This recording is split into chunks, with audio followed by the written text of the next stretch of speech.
The NASCAR Sprint Cup Series was on track at Talladega Superspeedway a little early due to impending rain, but the green flag flew and pole sitter Chase Elliott leads the field to green in the Geico 500. The yellow flag flew on lap 49 as Dale Jr. gets loose and collects the 5 of Casey Kane and Matt DiBenedetto.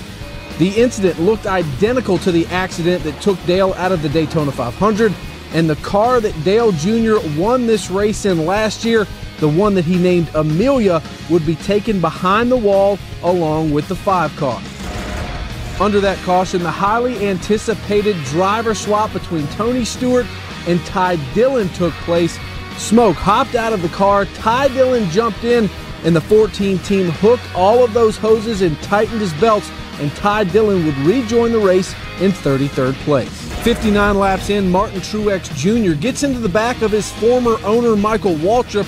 Waltrip gets shoved down onto the apron of the racetrack. He comes back up and collects the 13 of Casey Mears.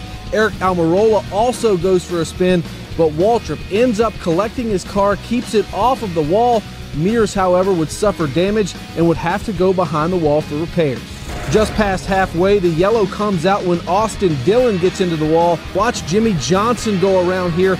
The 34 car flips down the backstretch. Luckily, all of the safety equipment does its job, and the rookie was able to climb out of the car under his own power. On lap 110, Dale Earnhardt Jr.'s bad day gets worse. Carl Edwards has a problem on the right front, and Jr. was in the wrong place at the wrong time. Both cars were destroyed in the accident, but both drivers walked away and were checked and released from the infield care center. After the race restarted, it was discovered that Dale Earnhardt Jr.'s wheel came off earlier in the race. Take a look at the in-car camera here as he gets the wheel back on and continues in the race before that lap 110 crash took him out. Lap 160, we see the big one when Jimmy Johnson gets turned into the wall. He goes off the nose of Kurt Busch's car, but several good cars get caught up in the aftermath, including Martin Truex Jr., Paul Menard, Ryan Blaney, Ricky Stenhouse, and many more.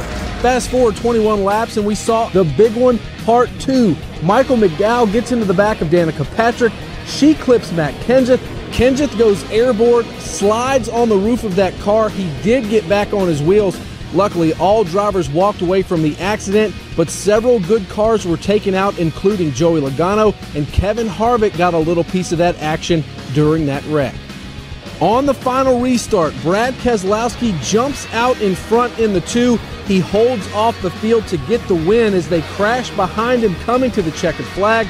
The 2 car earns its 2nd win of the year in the Geico 500. For NASCAR.com, I'm Jonathan Merriman.